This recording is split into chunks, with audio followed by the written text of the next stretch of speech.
Hi guys, my name is Maryke. I'm the physiotherapist from sportsinjuryphysio.com, where you can get online consultations from a physiotherapist. So tonight's video is all about flexibility exercises for cyclists, and I won't be covering every single muscle group because I find there are three key areas in the body where cyclists tend to get tight, and I'll focus mainly on those, and that is the upper back and neck area. That goes kind of hand in hand with the front of the chest. Then it's the hip flexors at the front of the hips and also the glutes. Now, this is meant to be a live stream, but unfortunately the internet connection isn't great where I am at the moment. So I'm doing this as a video, but if you have any questions, feel free to pop them in the comments. Even if you're watching this in a few days' time or a couple of months from now, if you tag me in the post, I'll get back to you and answer your questions. Excellent. So let me just get this picture up. If we look at the cycling position, the fact that you're there with your neck and your upper back, let me show you from the front. So this position is very important because it really helps for aerodynamics. And the problem is, by being in that position, you have to quite severely bring your neck up to be able to see where you go. I know that some of the pros tend to just keep their heads down when they're really racing, but most of us tend to bring it up. Now, what happens is, if you're spending hours and hours in that position and you don't do anything to then open yourself up, you can get stiff in that position. And you'll notice that front of my, let me just get myself in the shot better. It will be the pec muscles that runs over the front there that becomes tight in that position, but then also your upper back or your thoracic spine, while the poor neck has to then force itself back. And I'll get into why that's important, or actually maybe let's take each area one at a time. So the problem with that is that your thoracic spine or upper back has to also help with the extension of the neck. So if this bit is really stiff and doesn't want to allow any extension to happen, then your neck or your cervical spine will have to extend more. And that can cause quite a lot of strain in this area where the neck joins the thoracic spine. Now, it can cause you pain while you're on the bike. So if you're getting a stiff neck or pain into your shoulders when you're on the bike, that may be an area that's a problem for you. But often it can also cause you trouble when you're off the bike. So you may not even think that it's the bike that's causing part of the problem. So a good example is triathletes. If you then want to go and swim, you may find that you don't have the rotation in your thoracic spine to get your neck into a good position. Again, having to strain that too much and aggravating those joints. I've even had people give themselves nerve irritation because of that. Then the second part of that problem is, try this quickly. If your thoracic spine is curved, can you see that it restricts what your shoulders can do because it forces them into a round position? Now, I can't fully get my shoulders back if I don't get my neck and my thoracic spine to get back. As soon as I'm upright, my shoulders are automatically in a better position. Now, why this matters is, if the shoulder blade is forwards, the space within the shoulder joint is narrowed, and you're more likely to get shoulder injuries like impingements, where again you may not notice any trouble on the bike, but it's when you do repetitive movements like work in the garden. If there's not enough space there, you can cause inflammation in there. Or again with swimming, not enough space, then you can cause inflammation and subacromial impingement. It has several names. So it's really a good idea to just check that you keep all of this flexible. The other thing that I will add is, I know when you're younger you can get away with a lot of stuff because people tend to be more flexible then. But to be honest, you'll make life a lot more easier if you start flexibility programs or just add in a few exercises when you're in your 20s already. Because if you try to add them in when you're in your 50s, it does eventually work, but it takes a very long time, and often, especially if you spend a lot of time in front of the computer as well, I find people are really stiff in this position, and it's really problematic to get them out of that position again. So there's something to think about. Now, I'll demonstrate some exercises for it in a minute for you. So if we look at the second area, then it's the hip flexors, the fronts of the hips. And it should be quite obvious from that picture why they become tight and stiff. You're using those hip flexors a lot, so they become really strong as well, especially if you're using cleats where you're pulling up. but it's in that shortened position. So you're never getting the hip during cycling to fully extend through its full range. Now, once again, you may not actually notice on the bike that it's a problem. It's often when you want to do other things like run that you find you can't actually stride properly because the legs doesn't want to go back that far. It can cause knee pain if those muscles are overly tight.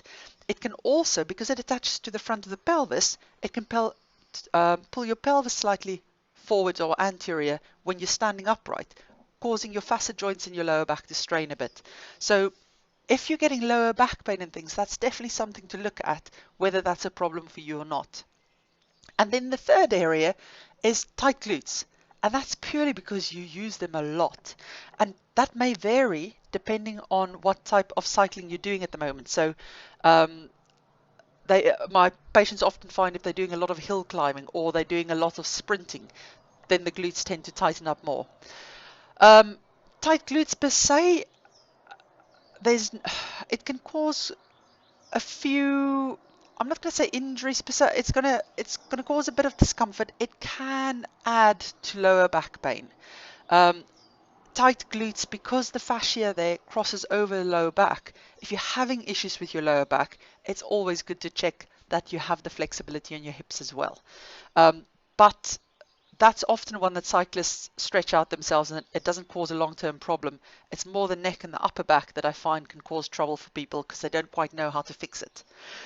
Okay, so let's run through some exercises now. You can do anything you want to improve the flexibility in these areas.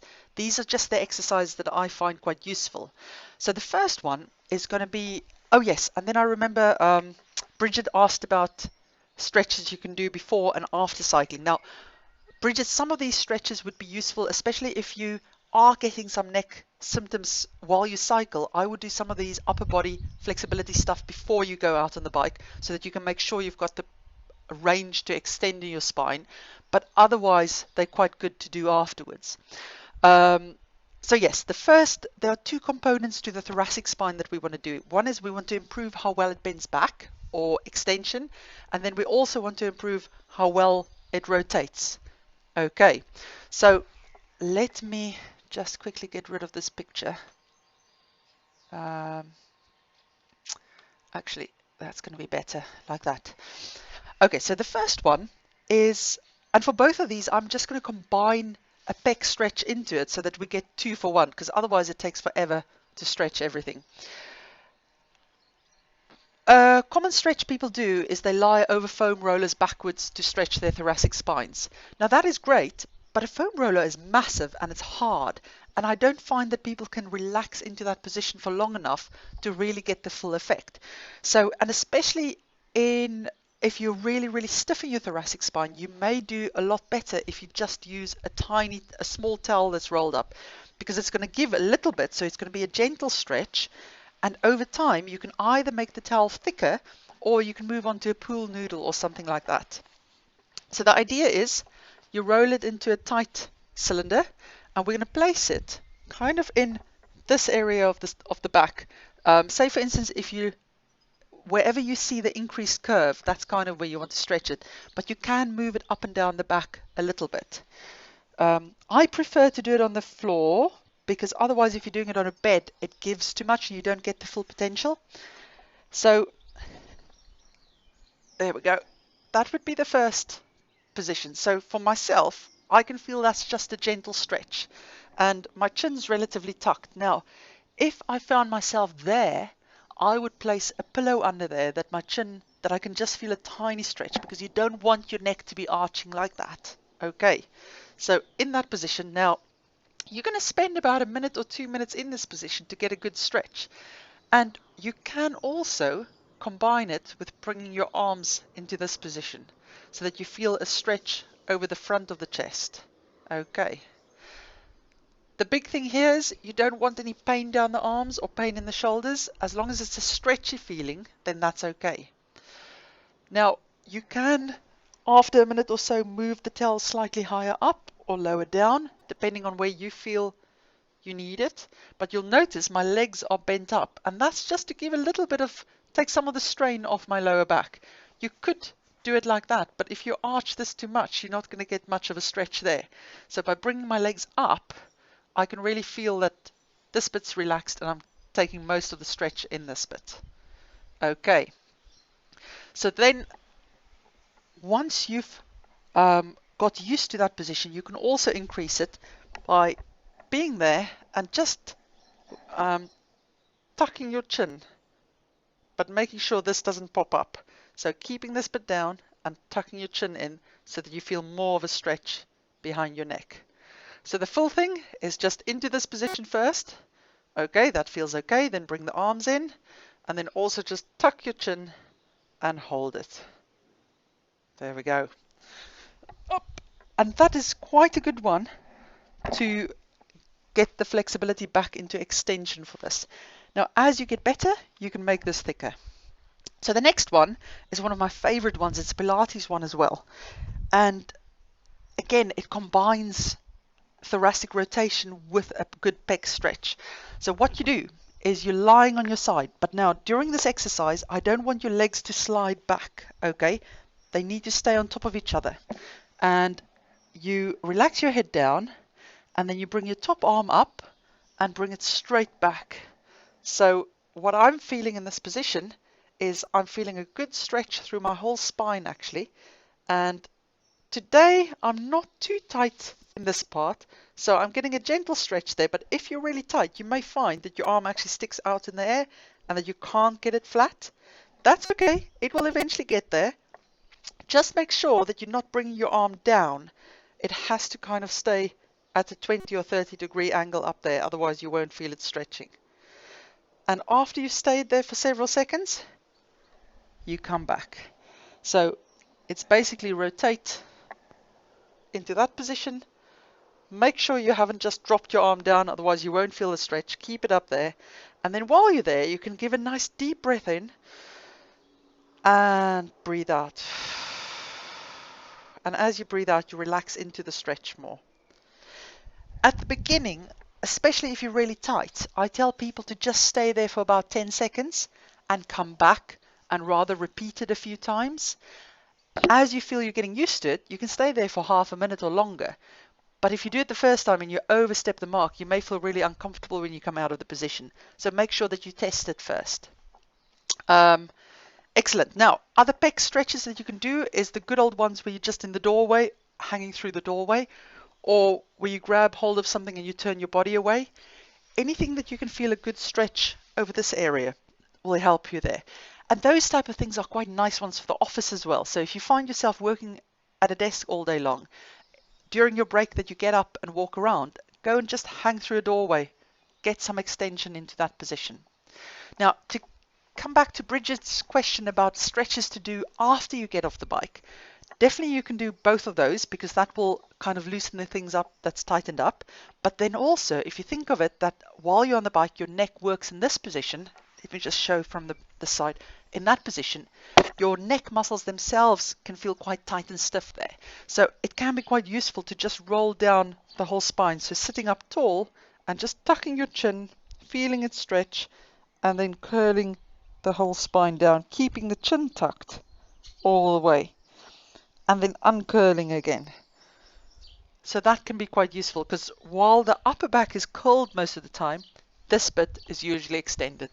So that's a useful one. And then the other one that can be useful is if you turn your head halfway and then tuck your chin, following it to your front pocket, so you can feel a stretch on this side of the neck. And then we'll do the same thing to the other side, halfway, so not as far as you can, just halfway, tuck your chin, look down at where front pocket would be, and hold it there. Now, if you're feeling it squashing on this side, you're likely taking your ear to your shoulder in that position. So make sure that you've turned it and tucked your chin and looked down. Okay, good. Then, hip flexor stretches. You've got two main muscle groups that helps with hip flexion. The one is your iliopsoas, which runs from the pelvis and the lumbar spine just to the top of the femur. And the next one is the quadriceps muscle, which actually comes from the top of the pelvis and attaches down below the knee. So I usually stretch out the iliopsoas or the top bit of the hip flexors first, and then I incorporate the quads to get the full benefit from that. So let me show you my favorite one. Again, there are plenty of ways that you can do this, but I like this one because it's really good at isolating the areas. Let me just do this, otherwise that's going to annoy it. Okay, so if we think of hip flexors per se, if you're going to come into this position, you'll feel a stretch more to the top of it. But now, if you allow your pelvis to come forwards, that you're arching your back while you do it, you can see I can go really far, and I'm not really feeling a stretch there at all. And it's because I'm allowing slack here while I'm trying to stretch at the front. So what you've got to do is you've got to use your tummy muscles to tilt your pelvis back and hold it there with your tummy muscles, and then ease into the stretch. That way, you won't be able to move that far, but you will definitely feel it more in the top of the thigh. Now, if you're really tight, that can be really uncomfortable and actually pull all the way down. So I often will spend about 30 to 40 seconds twice on each leg doing just this first before I move on to the rest. So imagine now that I've properly stretched off each side of them just in this position. Then you want to add the quads in as well. So for that, you grab hold of your foot. If you're really tight, you may not be able to get hold of your foot. So then putting a towel around it can be quite useful, because it kind of defies the purpose if you have to strain to do it. So keeping the pelvis back again, lifting that up, and I can feel a good stretch slightly lower down. Now, if you are really tight, what you may see is when you come out of that, you do that. So you're actually giving it slack at the top. So watch that you're not doing that. Make sure you keep that forwards hip position. Whoops! And can feel the stretch all the way down. And again, you want to hold it for about 30 to 40 seconds, 2 to 3 times each leg. Now, it's important to understand that there is no set number of repetitions you have to do, set number of sessions you have to do in a week at all. And the research has shown that regular stretching doesn't prevent injuries. But what I do find is that depending on the activities you do, you may get more or less stiff and tight over time. So it's good to get to know your body and feel when you need something, do it then. So I would say that if you're doing a large load of cycling and you're doing a lot of sitting and things like that, I would definitely incorporate these stretches for the hip flexors, because sitting will further tighten them up. And if I look at my older patients that I see in clinic, and we see a lot of patients in their 80s these days, then hip flexor tightness can really limit how comfortable your lower back and everything is later in life. And the same for tight glutes, which I'm going to show you in a minute.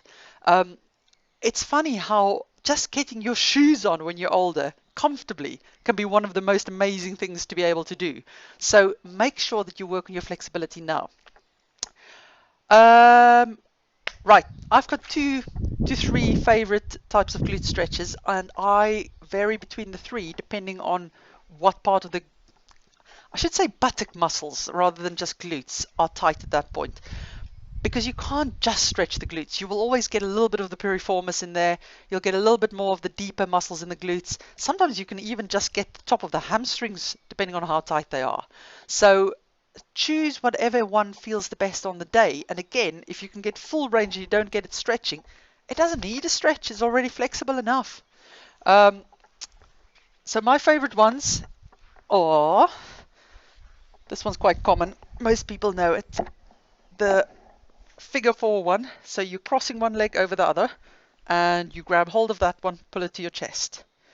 So let me show it from this side. This foot goes there. So not the foot on the leg, just past it. Grab hold of this leg, pull it to your chest. Now, I find it useful if I use this elbow to push my leg further out. So kind of like that. Some of my patients are so tight that just bringing it into this position already really stretches in there. So if that's you, you may want to just start by lying like that and getting your flexibility in that position better. And if you really can't get it up and you're really struggling to get it up, you can always just grab hold of the leg and pull that straight up. Okay, you don't have to lift both of that. If your neck is really stiff and you find that you're straining like that to be there, or your neck goes like that, put pillows under it, because otherwise you're going to strain your neck. Good, so that's a very nice general glute stretch, and that one often gets the hamstrings as well. Then the next one has a bit of a bias towards the piriformis muscle, and for that I place one hand on my knee, other hand on my lower leg, but now instead of pulling straight up like with that one, we're going to cross over. So you're bringing the knee to the opposite shoulder, and then the important bit is that you grab hold of this shin and pull on that as well, that you pull it down to the floor. Okay, and as soon as you let that go, you'll feel that the stretch in the buttock disappears. So you have to do both of them. Now, do be careful if you've got a dodgy knee that tends to not like rotation. This one does rotate your knee quite a lot, so it may not be the right one for you if that's the case. But yes, so pulling opposite. Let me show you from this side. So you're crossing over, hand on knee, other hand on shin, pulling to the opposite shoulder while hand on shin is pulling straight down to the floor. And I prefer that one because I can always feel that really stretching. Of course, very similar to that, you can also just sit upright, cross over, one hand behind the knee, and you're pulling that the knee to that side while you're twisting your body to the opposite side. I don't feel this one really stretches my legs because I'm too flexible in that position, but again, some people find that really useful. Yeah, good. So those are the 3 areas of the body that I would really make sure, if you're spending a lot of time on the bike, make sure that's flexible enough.